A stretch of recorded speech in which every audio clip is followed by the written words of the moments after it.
समर्थी परमेश्वर है और आपकी योजनाएं जो हमारी समझ में फिजिकल माइंड से तो नहीं आ सकती है, लेकिन प्रभु आप हमको अद्भुत तरीके से अपनी योजनाओं में शामिल करते हैं, अद्भुत तरीके से हमें हमारे जीवन में कार्य करते हैं और इस बात के लिए आप अपने सामर्थी प्रेम का और छुटकारे की सामर्थ्य का प्रयोग करते हैं, ताकि आपके प्रेम के द्वारा और आपकी सामर्थ्य के द्वारा हमारे जीवन में, हमारे शारीरिक जीवन से, शारीरिक विचारों से, शारीरिक सारी क्रियाओं से हमको छुटकारा देते हैं और हमें अपने राज्य की महिमा का दर्शन देकर अपनी महिमा में ले जाते हैं। इसलिए हम आपका धन्यवाद करते हैं। आपके कार्य अद्भुत हैं और ये कार्य जिसके जीवन में आप करते हैं उसका जीवन आपकी महिमा से परिपूर्ण होने लगता है और वो जिंदगी आपकी महिमामय राज्य की ओर बढ़ने लगती है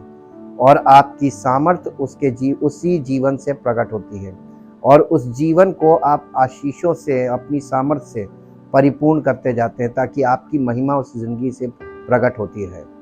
हम प्रभु आपका धन्यवाद करते हैं। सारी योजनाएं आपकी जो आप ही के द्वारा संचालित हो सकती हैं, हम सिर्फ उस योजना का हिस्सा बनते हैं। हम केवल विश्वास करते हैं, बाकी सब कुछ आप करते हैं।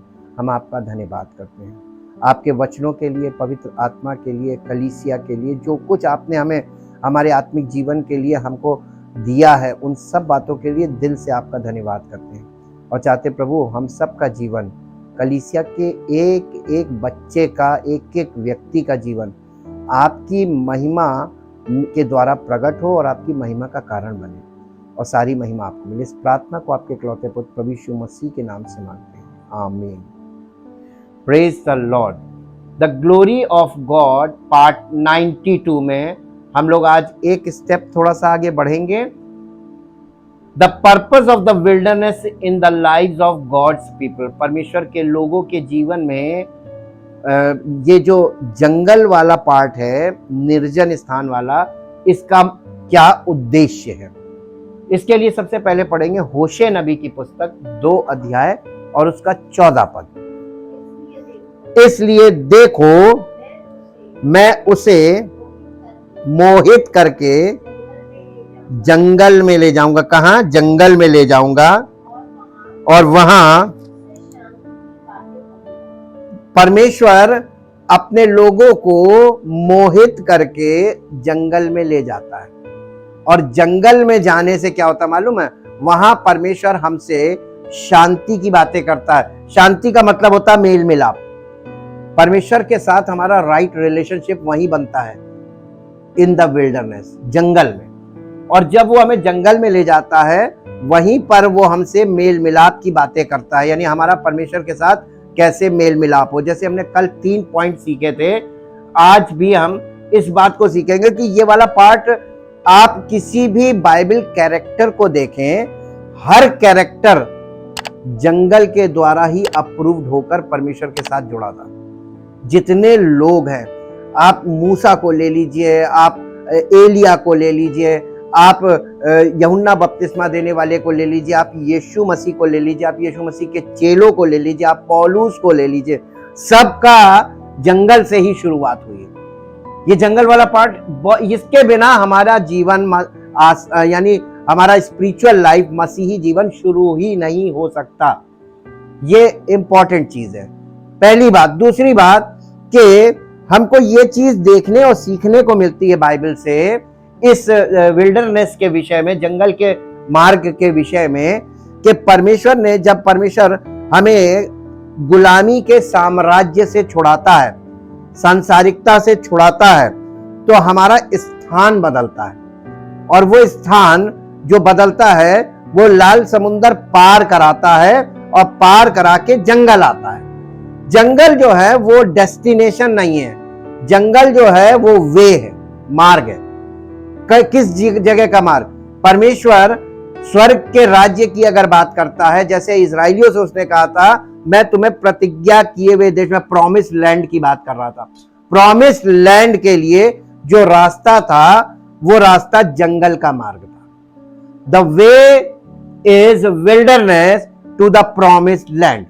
जब हम इसको कंपाइल करते, यानी पवित्र आत्मा इस चीज को हमको लोगों को जोड़कर जब इस चीज को दिखाता है, परमेश्वर की योजना को, तब हमको समझ में आता है कि परमेश्वर हमें संसार से, संसारिकता से, पहले संसार से निकालता है और कलीसिया में संसारिकता से निकलने के लिए हमें हमारे जीवन में कार्य करता है। रिन्यूअल ऑफ माइंड वही है कि हमारे अंदर से संसारिकता निकले।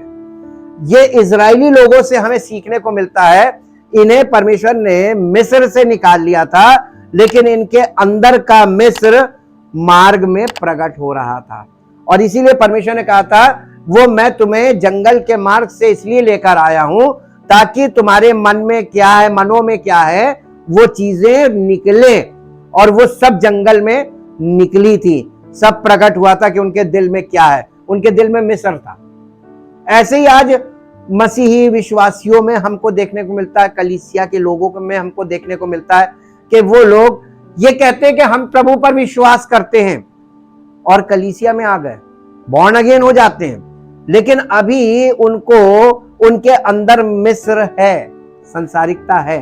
उस संसारिकता से छूटना उनके लिए ज्यादा भारी होता है, क्योंकि संसार से तो परमेश्वर निकाल लाया, लेकिन संसारिकता उनको अपने अंदर से निकालनी होती है।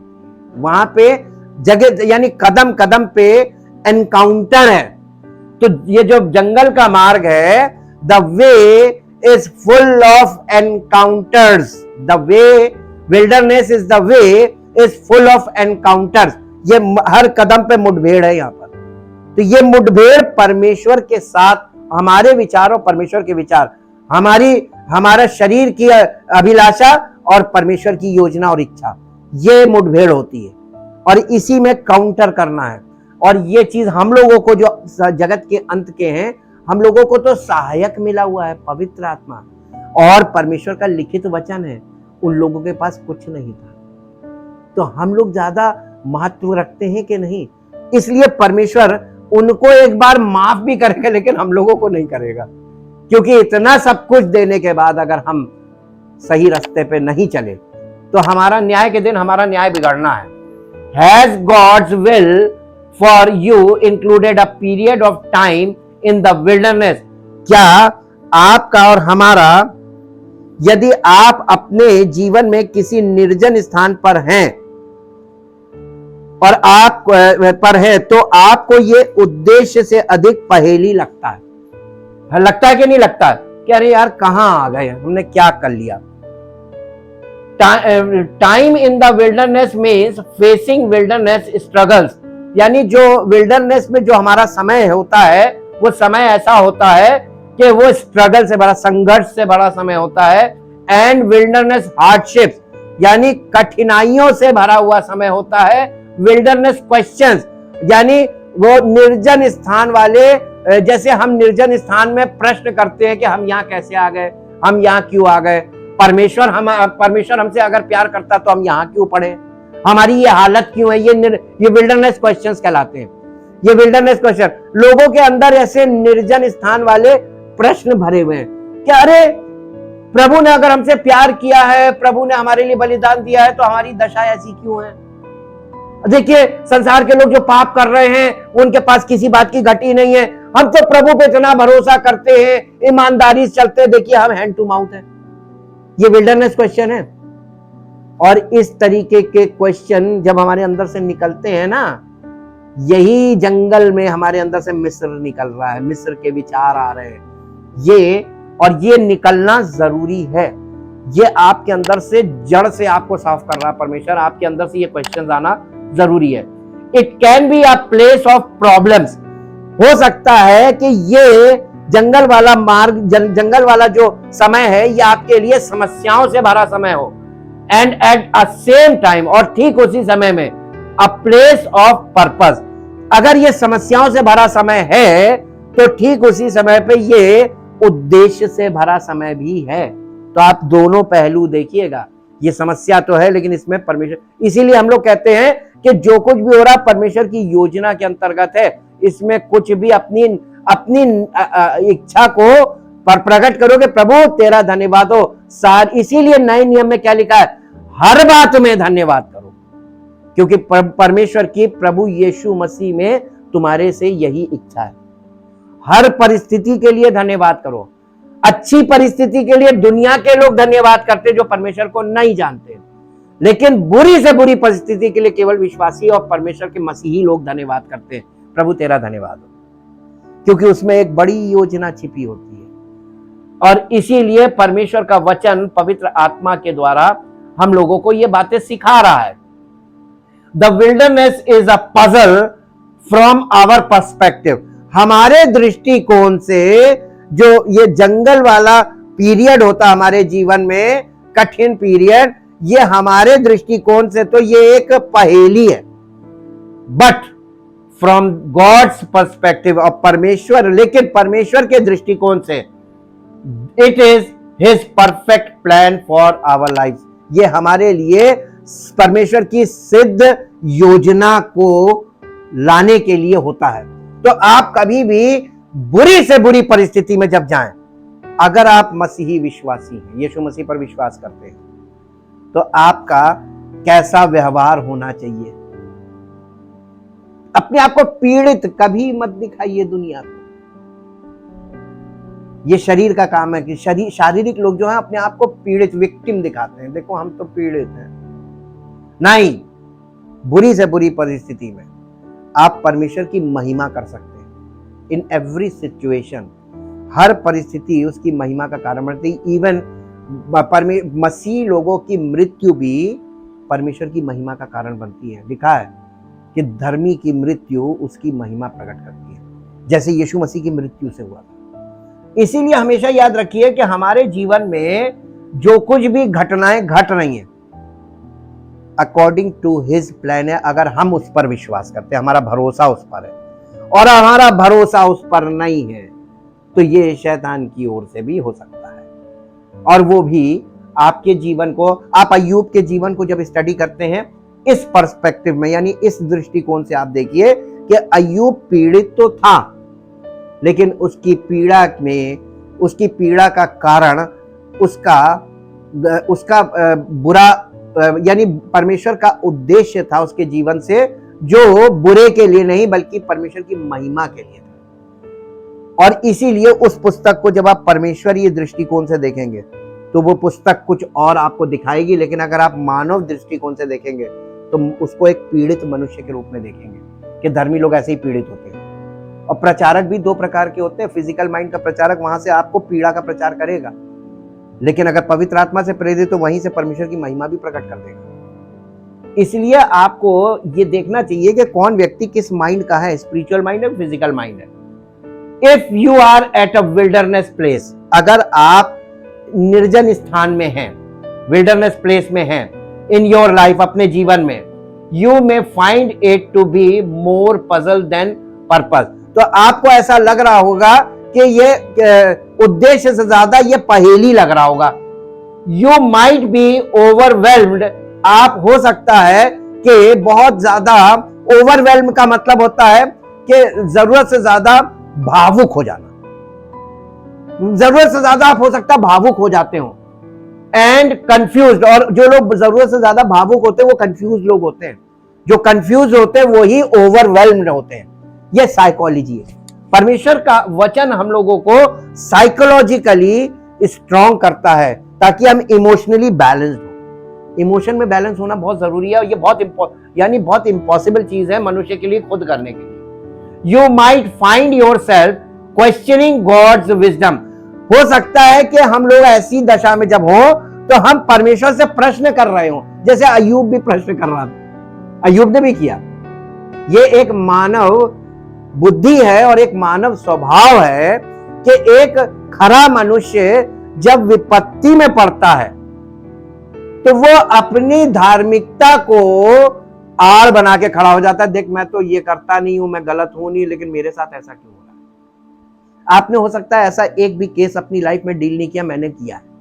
मैंने कई केसेस डील किए, और उसमें से एक केस मेरा भी है। मैं खुद भी इस केस का शिकार रहा हूं, और इसलिए हम इस डीलिंग में से निकले हैं तो एक अनुभव मिला हुआ है पवित्र आत्मा के द्वारा, इसलिए आपसे इस लेवल की बात कर पा रहे हैं। और may be even your own, यानी हो सकता है कि ये आपके साथ भी हो रहा हो कि यानी आप परमेश्वर की बुद्धि पर या उसकी बुद्धिमानी पर प्रश्न कर रहे हो, या अपनी बुद्धिमानी पर या अपनी मूर्खता पर प्रश्न कर रहे हो कि मैंने क्या गलती की, मेरे से ये गलती हो गई इसलिए आज मेरी ये दशा हो गई। हम विल्डरनेस को अपनी गलती से जोड़कर देखने लगते हैं कि हमसे ये गलत हुआ था इसलिए आज हमको ये यानी ये अवस्था देखनी पड़ रही।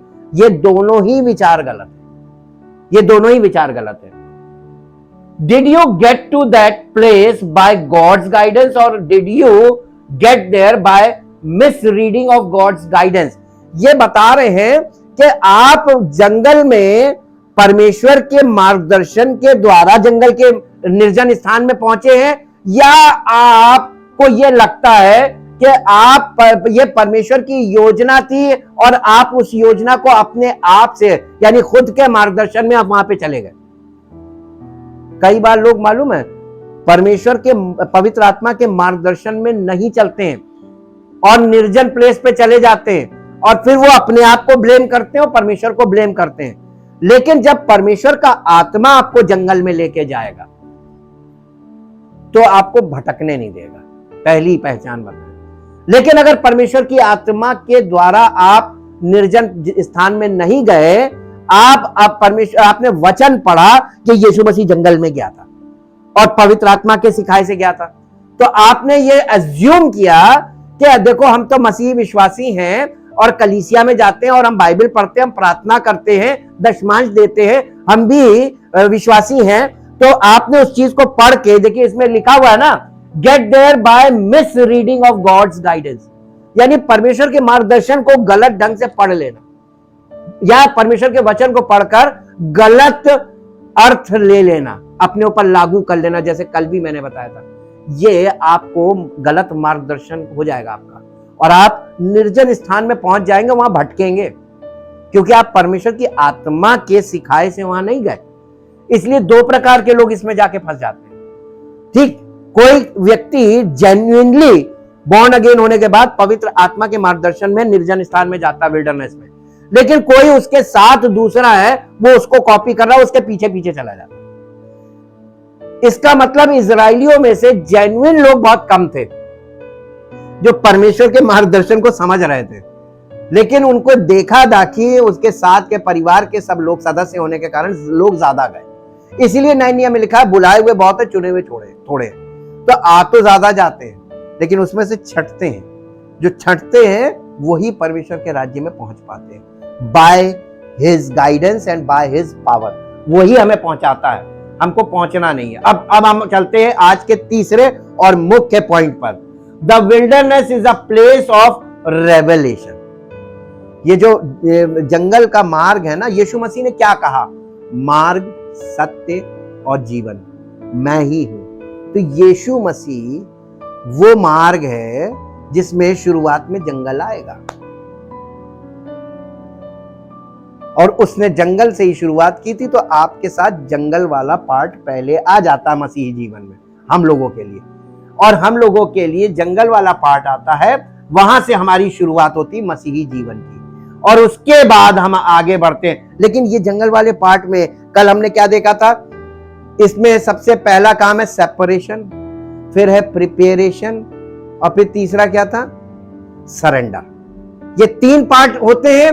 उसके बाद फिर चौथा पार्ट आता है the wilderness is a place of revelation. जब ये तीन रद्दे आपके जीवन में कंप्लीट हो जाते हैं, if you completely surrender yourself unto God, then the final part is the wilderness is a place of revelation. वही मार्ग में ही आपको प्रकाशन मिलेगा और ये प्रकाशन ये बहुत गजब चीज है। ये परमेश्वर का दर्शन है। आपको परमेश्वर साक्षात प्रकट होगा, लेकिन कहां? जब आप विपत्तियों में घिरे होंगे, समस्याओं में घिरे होंगे, अपने आप को पीड़ित समझ रहे होंगे, वही टाइम होता है परमेश्वर के दर्शन पाने का। और उस समय को लोग वेस्ट करते हैं और कुड़कुड़ा के, बुड़बुड़ा के, चिड़चिड़ा के, लोगों के सामने मदद मांग के और ये करके वो करके, ये नहीं करना चाहिए। परमेश्वर की सामर्थ्य को मांगना चाहिए। मेरे साथ एक पद निकाल के पढ़िए जो आपको मिलेगा निर्गमन की पुस्तक, उसका 19 अध्याय और उसका पहले पद से 6 पद तक पढ़ेंगे। इजराइलियों को मिस्र देश से निकले हुए जिस दिन 3 महीने बीते उसी दिन से वे सिनै के जंगल में आए, और जब वे रपीदीम से कूच करके सिनै के जंगल में आए, तब उन्होंने जंगल में डेरे खड़े किए और वहीं पर्वतों के आगे इजराइलियों ने छावनी डाली। तब मूसा पर्वत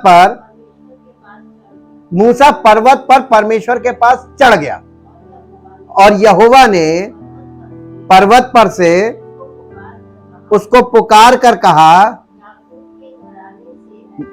याकूब के घराने से ऐसा कह और इजराइलियों को मेरा ये वचन सुना।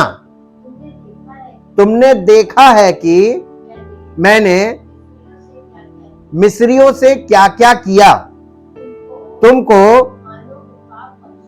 मानो उकाब पक्षी के पंखों पर चढ़ाकर अपने पास ले आया हूं। इसलिए अब यदि तुम निश्चय मेरी मानोगे और मेरी वाचा का पालन करोगे, तो सब लोगों में से तुम ही मेरा निज धन ठहरोगे।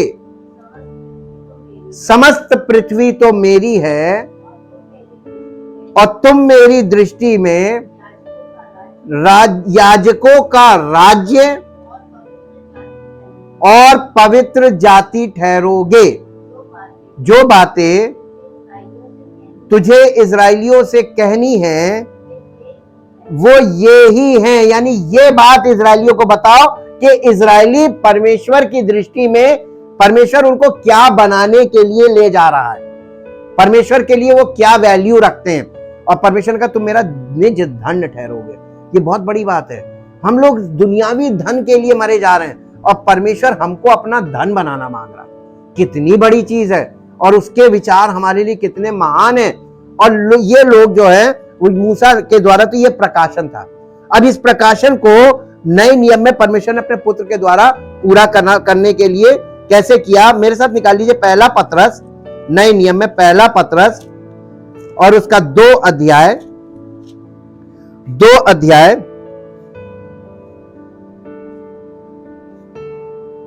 अध्याय का 9 पद पढ़िए।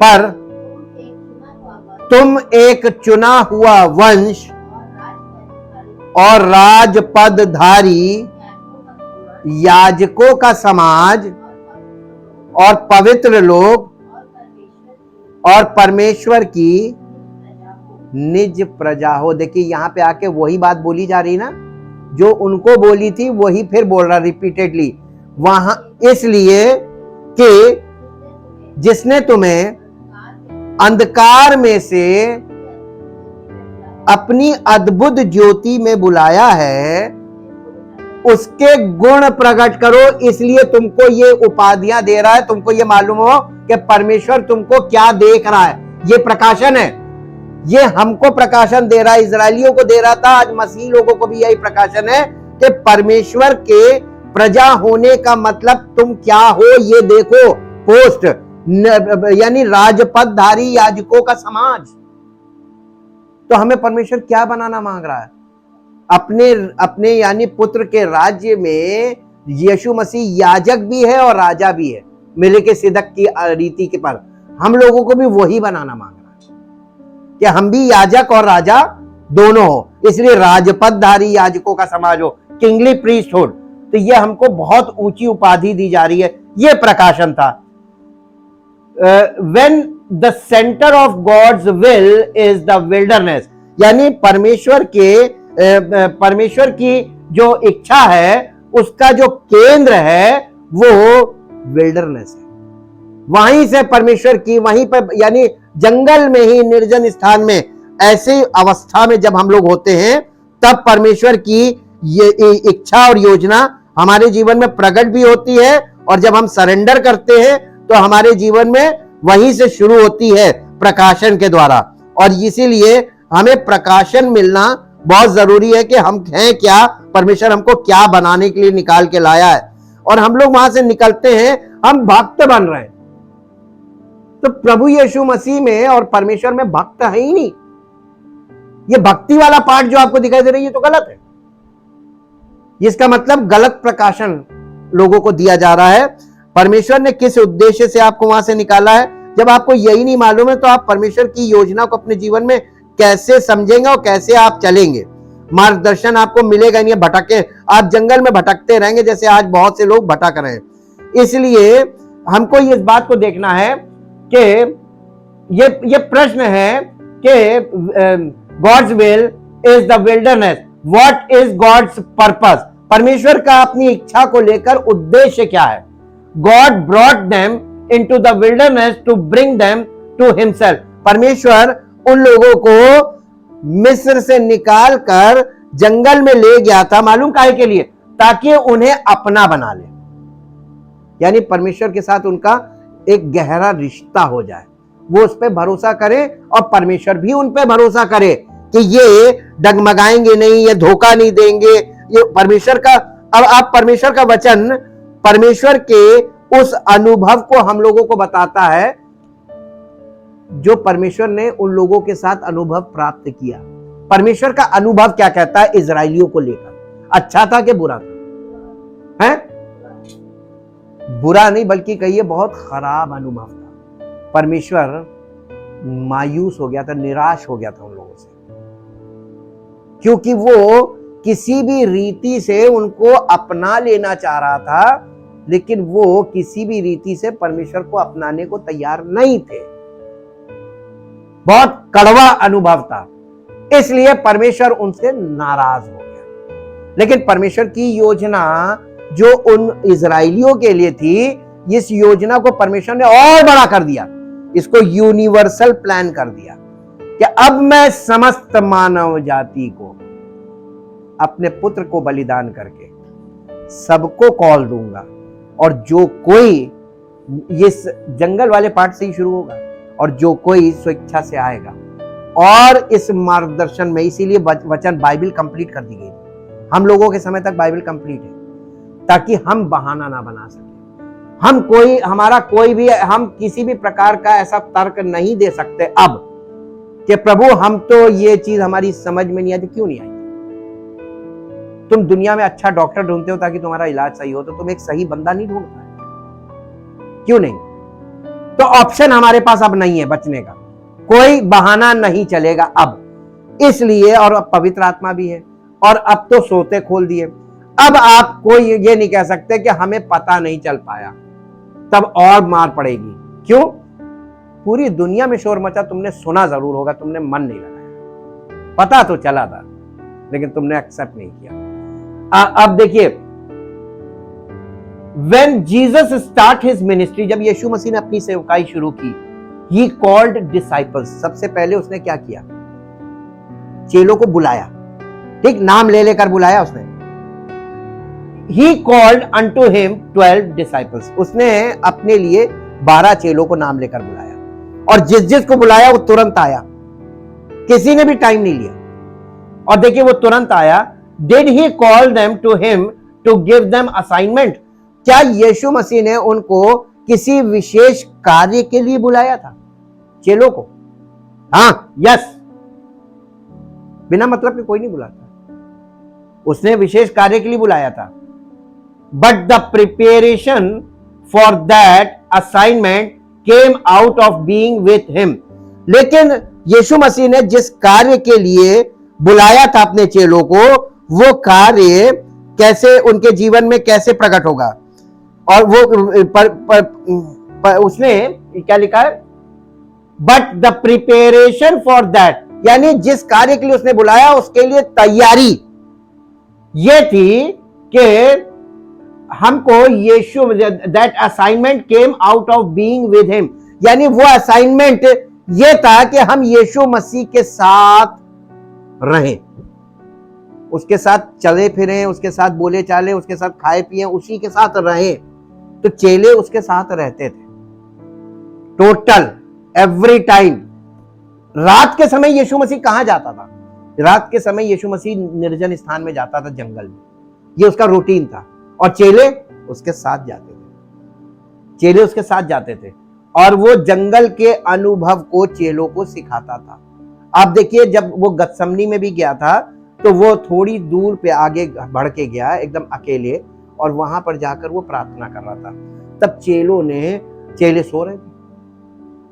यीशु मसीह कहने लगा तुमको तो, क्योंकि दिन भर यीशु मसीह को टाइम नहीं मिलता था पिता से बात करने का, तो वो रात में पिता से बातें करता था। यीशु मसीह पिता से बिना पूछे कोई काम नहीं करता था और डेली बेसिस पे बात करता था।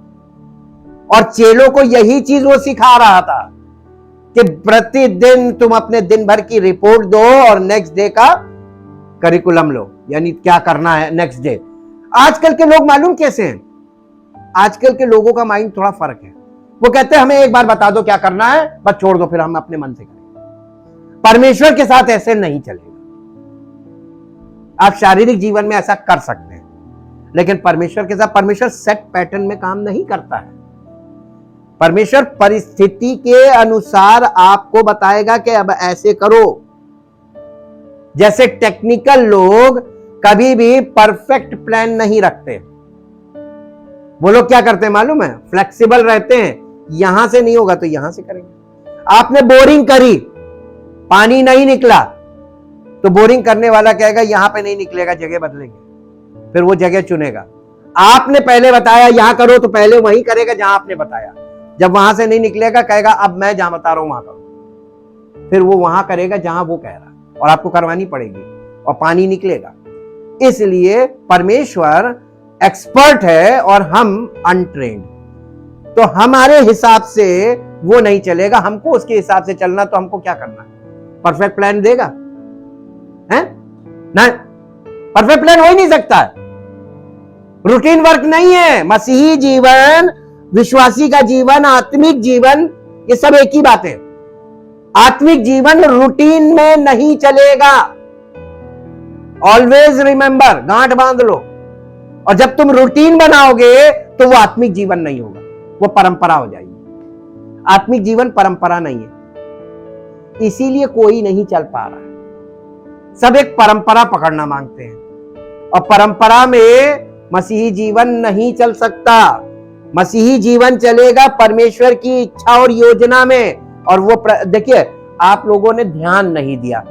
एक पद निकाल के मेरे लिए पढ़िए, रोमियो की पत्री, उसका 12 अध्याय, उसका 2 पद। रोमियो की पत्री 12 अध्याय का 2 पद। इस संसार में क्या चीज है बताइए? क्या चीज? रूटीन है। हर चीज का रूटीन है। हर व्यक्ति का एक काम है, वो एक रूटीन बना लेता। वो हमें सवेरे उठना है, अपनी दैनिक क्रियाएं करनी है, तैयार होना है, इतने बजे हमें निकल जाना है, नाश्ता करना है, टिफिन लेना है, निकल जाना है। अब ये उसका रूटीन बन गया, आदत बन जाती। फिर वो रूटीन का मतलब आदत। अब वो आदतन करेगा, उसकी आदत पड़ गई रोज ऐसा करने की।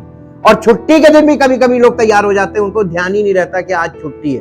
वो रूटीन के मारे, वो रूटीन चल रहा है ना? तो वो रूटीन जब हमारे शरीर में रूटीन फिट हो जाता है, हमारा माइंड रूटीन पे फिट हो जाता है। यहां पे लिखा है इस संसार के सदृश ना बनो। इसका मतलब संसार में रूटीन है, तुम रूटीन में नहीं रहना। आगे क्या लिखा है? परंतु तुम्हारे मन के नए हो जाने से परमेश्वर हमारे माइंड को पलटता है ना। रूटीन छोड़ दो, कभी तुमको ये इस समय, कभी इस समय, कभी नहीं करना, कभी करना है, कभी कम करना, कभी ज्यादा करना, कभी जाना, कभी नहीं जाना। तो आपको ये चीज सीखनी है कि परमेश्वर कब हमसे क्या कहेगा, हमें वो करना है। हमें अपनी मर्जी से लोग रूटीन में, अब देखिए लोगों ने परमेश्वर की आराधना में भी रूटीन बना लिया। 2 गीत होने चाहिए, एक शुरुआत में प्रार्थना करते हैं, ओपनिंग प्रेयर, फिर 2 गीत करते हैं, फिर उसके बाद हम लोग गवाही का समय है, और उसके बाद फिर प्रेज एंड वर्शिप है, उसके बाद फिर मैसेज है, उसके बाद फिर ऑफरिंग है, और फिर उसके बाद कोरस और आखिरी प्रार्थना, और फिर एक दूसरे के साथ मुलाकात हुई, अपने अपने घर चले गए। ये रूटीन बन गया ना। हमने शुरू में आप लोगों से एक बात बोली थी, कहीं आपको कलीसिया में आने की आदत तो नहीं लग रही? याद कीजिए, हमने बोला था लोग आदत हो जाती, वचन सुनने की आदत हो जाती, गीत गाने की आदत हो जाती है, ताली बजाने की आदत हो जाती है, भेंट देने की आदत हो जाती है, ये सब चीजें आदत बन जाती है। लेकिन देते समय आपके हृदय का भाव अगर नहीं है, आप परमेश्वर को भेंट दे रहे बिना भाव के, वो यूजलेस है। आप परमेश्वर के गीत गा रहे बिना भाव के, दिल से नहीं, रूटीन में गा रहे हैं, तो एक रूटीन वाला कलीसिया आप बन जाएंगे, आप स्पिरिचुअल नहीं होंगे। इसलिए रूटीन को तोड़ना चाहिए बीच बीच में, और हम लोग ये सीख रहे हैं ताकि लोगों को रूटीन से हट के परमेश्वर की इच्छा और योजना में चलना सीखना है, और इसीलिए वो सिखाता है, इसीलिए जंगल में ले जाता है जी। परंतु तुम्हारे मन के नए हो जाने से, देखिए जब आपका मन रिन्यूअल ऑफ माइंड होगा ना, तो आपका व्यवहार, चाल चलन, एटीट्यूड सब परिवर्तित क्या लिखा?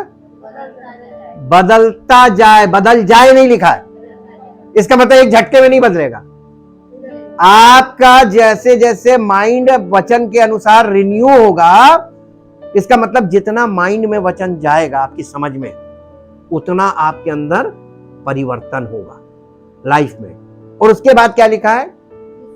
जिससे तुम परमेश्वर की भली और भावती और सिद्ध, परफेक्ट विल, सिद्ध इच्छा। अब इसमें परमेश्वर की इच्छा प्रकट क्यों नहीं की, बताए क्यों नहीं कि ये है? हर एक के लिए अलग अलग है। पता नहीं आपके जीवन में उसकी क्या इच्छा है, मेरे जीवन में तो प्रकट है। आप देख रहे हैं आपके लिए उसकी क्या इच्छा है, तो आपके जीवन में ही वो प्रकट होगी। लेकिन कब? जब आप परमेश्वर के वचन से एक एक, परमेश्वर की इच्छा के अनुसार एक एक कदम चलने लगेंगे, तब। रूटीन में नहीं, रूटीन में नहीं चलेंगे। वो कहेगा तो नहीं, कहेगा तो नहीं। और ये चीज सिखाने के लिए उन्हें जंगल में ले गया था। देखिए क्या, जहां पे परमेश्वर का, वो परमेश्वर बादल के रूप में और आग के खंबे के रूप में, दो तरीके से वहां प्रकाशन है, ये रेवलेशन है। परमेश्वर ने उनको अपना दर्शन दिया।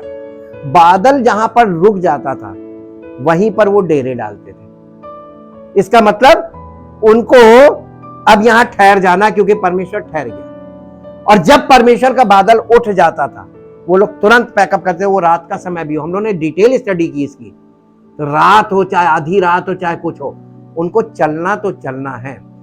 और इसीलिए वो कोड़कोड़ाते थे, अरे यार जाना था तो पहले बताते, आधी रात में नींद खराब हो रही है। तो आपको नींद प्यारी है कि परमेश्वर? जब आप सेवकाई के लिए, वो अपने लिए आपको अलग करता है, तो वो अपने रिप्रेजेंटेशन में आपको खड़ा करना मांगता है। और आप परमेश्वर आपको अपने रिप्रेजेंटेशन में खड़ा करे, तो परमेश्वर तो रातों दिन जागता है। वचन में लिखा है वो ना ऊँघता है ना सोता है, तो वो हमारी सुरक्षा के लिए जागता है। परमेश्वर को नींद की जरूरत नहीं है, लेकिन उसने हमें रात दी आराम करने के लिए। लेकिन परमेश्वर के सेवक को, जिसे परमेश्वर अपने रिप्रेजेंटेशन में खड़ा रखता है, बीच रात में कॉल आएगी और एक नॉर्मल इंसान तो झल्ला जाएगा। आपको उस कॉल को अटेंड करना है परमेश्वर की आत्मा से। तो हमें पवित्र आत्मा की सामर्थ्य चाहिए होती है, हम उसे अटेंड करें, और वो परमेश्वर अपनी इच्छा हमारे द्वारा उसके जीवन में प्रकट करेगा। क्या होगा ये तो परमेश्वर जाने, लेकिन हमें अटेंड करना है। बीच रात में आपकी नींद खराब होगी, लेकिन ये जरूरी होता है। तो परमेश्वर का सेवक ऐसे नहीं बन सकते अपनी मर्जी से। फिजिकली लोग खड़े तो हो गए, लेकिन ये पटापट ये कुछ दिन बाद आपको दिखेंगे सब धराशायी, कोई टिक नहीं पाया, और इनके शारीरिक जीवन के कारण ये मात खा जाते हैं। लेकिन वो उन लोगों को सिखाने ले गया था कि परमेश्वर की इच्छा में कैसे जीवन चलना है, कैसे रहना है और कैसे काम करना है। Assignment came out of being with him, यानी यीशु मसीह के साथ रहना, यही उनके लिए सबसे बड़ा असाइनमेंट था। He called the 12 to himself, उसने उन 12 को खुद बुलाया था, किसी के द्वारा नहीं, इनडायरेक्ट नहीं, उसने डायरेक्ट बुलाया था। कहां गया? They might be with him, ताकि वो उसके साथ रह सके, and that he might send them forth to preach, ताकि वो उनको प्रचार के लिए भेज सके। हमने एक बात पढ़ी थी, मेरे इस बात को समझने से पहले एक पद और निकालिए जो आपको मिलेगा रोमियो की पत्री उसका 10 अध्याय, रोमियो की पत्री उसका 10 अध्याय। रोमियो की पत्री बहुत इंपॉर्टेंट पत्री है, ये जस्टिफिकेशन, लेटर ऑफ जस्टिफिकेशन है, तो इसको हमेशा याद रखिएगा, ये कभी अलग नहीं हो सकती सुसमाचार से, ये सुसमाचार को खोलने का काम करती है। 10 अध्याय और 10 अध्याय का 14 और 15 पद पढ़िए। फिर जिस पर उन्होंने विश्वास नहीं किया, वे उसका नाम कैसे ले? लोगों के सामने ये प्रॉब्लम है जी। और जिसके विषय सुना नहीं, उस पर कैसे विश्वास करें? और प्रचारक, अब देखिए प्रचारक बिना कैसे सुने, ये भी प्रश्न है, ये 3 प्रश्न एक साथ है, ये कठिन प्रश्न है जी। और यदि भेजे ना जाए, तो इसका मतलब प्रचारक को जब तक यीशु मसीह भेजता नहीं तब तक प्रचारक प्रचार नहीं कर सकता। लेकिन आजकल स्वयंभू खड़े हो गए सेल्फ प्रोफेस्ड प्रीचर्स, और इसीलिए लोगों के ऊपर परमेश्वर के वचन का, सुसमाचार का, किसी चीज का कोई प्रभाव नहीं। परमेश्वर के भेजे हुए लोग जो है वो 12 चेलों से आप देखिए, उन्हें यीशु मसीह ने भेजा था। काहे के लिए भेजा था? मरकुस रचित सुसमाचार 3 अध्याय का 14 पद पढ़िए।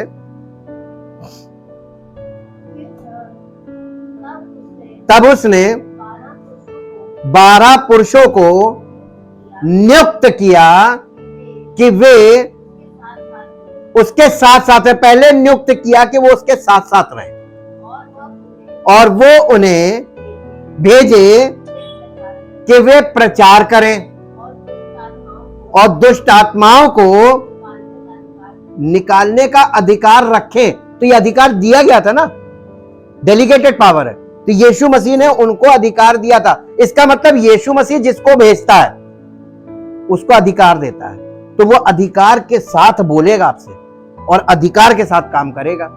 लेकिन जो भेजा हुआ नहीं है, यीशु मसीह ने नहीं भेजा, वो तुक्केबाजी में काम करेगा, प्रैक्टिकल कर, ये करके देख लीजिए, अच्छा ये नहीं थी, ये करके देख लीजिए, वो ये करेगा। Part of the preparation for that God wants you to do will grow out of the revelation of himself, यानी ये जो प्रिपरेशन का एक भाग है, वो भाग इस बात में छिपा हुआ है, उस प्रकाशन में जो यीशु मसीह के साथ रहने से ये मसीह में उनको वो प्रकाशन मिला। वो प्रकाशन क्या था? ये परमेश्वर का पुत्र है। इसके लिए एक पद पढ़ लीजिए जो आपको मिलेगा मत्ती रचित सुसमाचार उसका 16 अध्याय निकालिए, मत्ती रचित सुसमाचार उसका 16 अध्याय, और मेरे ख्याल से उसका 14 या 15 या 16 पद है, 16 अध्याय का। जब उसने पूछा, लोग मुझे मनुष्य, उसने पूछा अपने चेलों से कि हाँ जी, कैसरिया फिलिप्पी के प्रदेश में आया और अपने चेलों से पूछने लगा, लोग मनुष्य के पुत्र को क्या कहते हैं? उन्होंने कहा, कुछ तो यूहन्ना बपतिस्मा देने वाला कहते हैं, कुछ एलिया कहते हैं, और कुछ यर्मिया कहते हैं, और कुछ लोग भविष्यवक्ताओं में से कोई एक है ऐसे कहते हैं, यानी भविष्यवक्ता है टोटल लोग ये कहते हैं जी। तब उसने, यीशु मसीह ने अपने चेलों से कहा, तुम मुझे क्या कहते हो? शमौन पतरस ने उत्तर दिया, तू जीवते परमेश्वर का पुत्र मसीह है।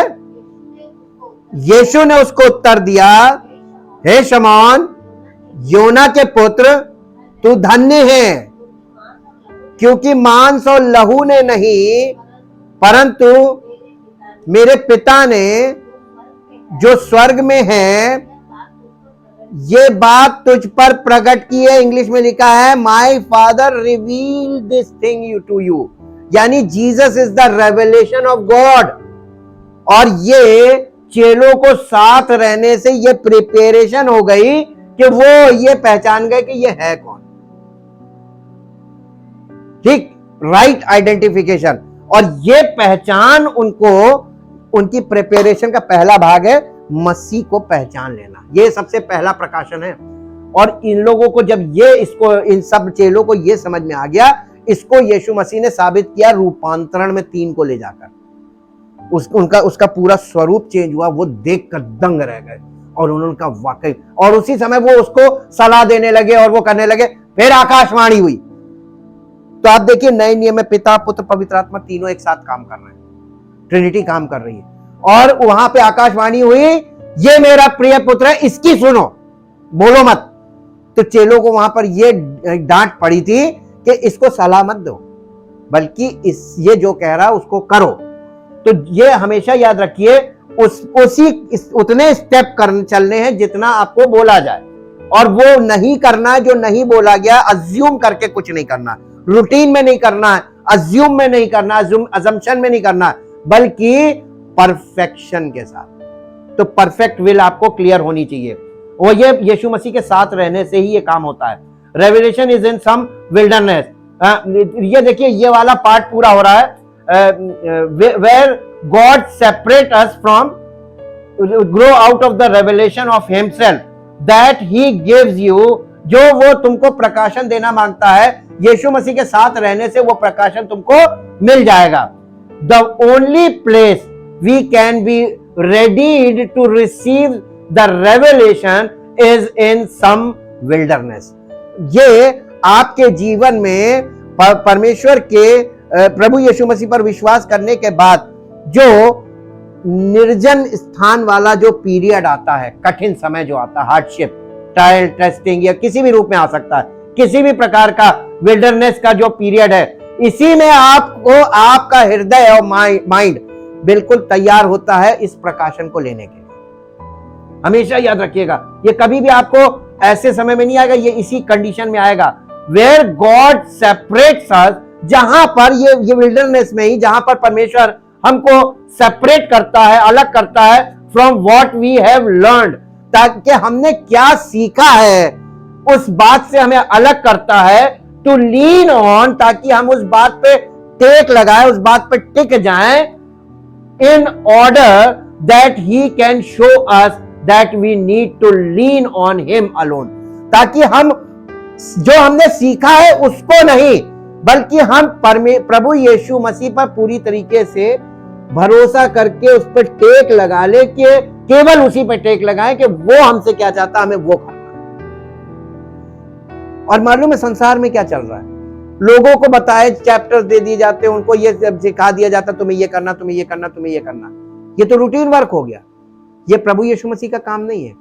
प्रभु यीशु मसीह ने अपने चेलों से कहा था कि तुम्हारे साथ जब तुम मेरे चेले बन के खड़े होगे सेवकाई में मेरे बाद, तो उसने कहा था मैं पिता से विनती करूंगा, वो तुम्हें एक सहायक देगा। और इसके बारे में यूहन्ना में बताया, लेकिन मत्ती में उसने कहा कि जब तुम बड़े भयानक परिस्थितियों में जाओगे सेवकाई के दौरान, तो घबराना नहीं, तुमको क्या जवाब देना होगा, पिता का आत्मा तुम्हारे अंदर बोलेगा और उसी समय तुम्हें बता देगा कि तुमको क्या करना है और क्या बोलना है। और वो ऐसे बोल और ऐसी बुद्धि तुमको देगा कि ना तो तुम्हारी बात का कोई सामना कर पाएगा, ना खंडन कर पाएगा। मास्टर स्ट्रोक वाली बोली आ जाएगी। लेकिन कब? परिस्थिति में जाओगे तब वो चीज होगी। पहले से आपको डिसाइड नहीं करना है कि हमें क्या। तो इसका मतलब प्रचारक यहाँ पे खड़े होके रूटीन में भी प्रचार कर सकता है, लेकिन प्रचारक यहाँ पे खड़े होके अपनी मर्जी में नहीं, वो जो चाह रहा वो हम बोल रहे हैं।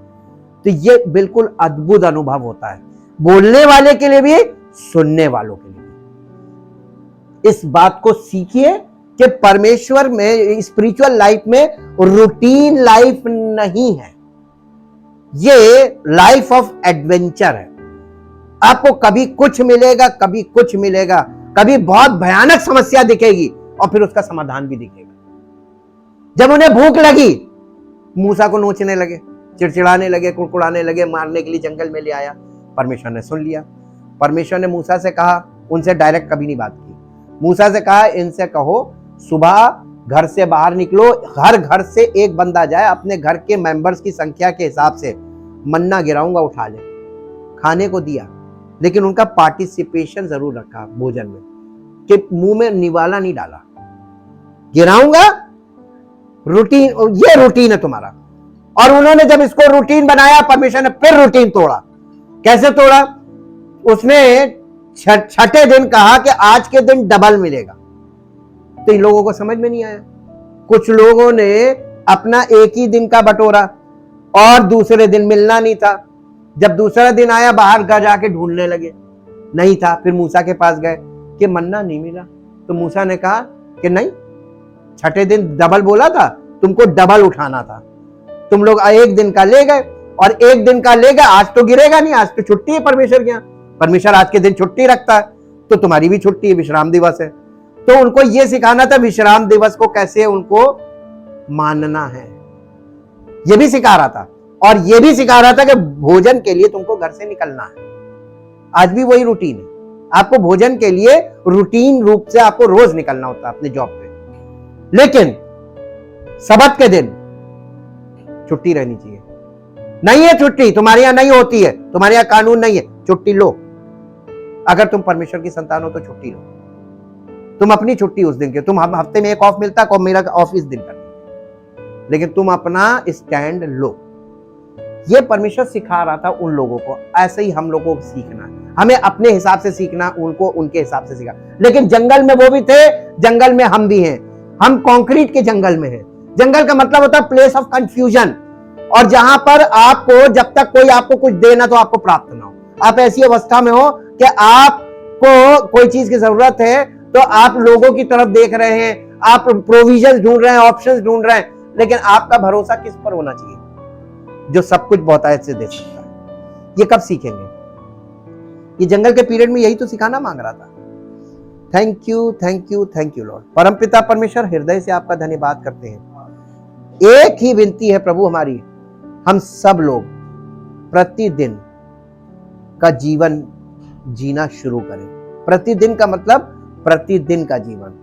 आज का दिन, आज आपने हमारे लिए जो ठहराया था, हमने उस चीज को किया, और आज जो कुछ हुआ वो आपकी योजना के अंतर्गत हुआ। कल के दिन को हम अपने आप को आपके हाथ में देते हैं और आपसे विनती करते हैं प्रभु कि कल का दिन, आपकी कल के दिन में हमारे से क्या इच्छा है वो प्रकट हो, हम सीखें और हमारा जीवन आपकी इच्छा में आगे बढ़ने वाला हो, और हम हर कदम पर आपकी इच्छा और योजना में आगे बढ़ना सीखें, ताकि प्रभु हम आपकी सिद्ध इच्छा को अनुभव से सीखे, अनुभव प्राप्त करें, सीखकर और चलकर अनुभव से आपकी महिमा का कारण बने, ताकि हम सबका जीवन आपकी महिमा को प्रकट करने वाला जीवन हो और सारी महिमा आपको मिले। इस प्रार्थना को आपके इकलौते पुत्र प्रभु यीशु मसीह के नाम से मांगते हैं, आमीन। Praise the Lord. परमेश्वर आपको आशीष दे।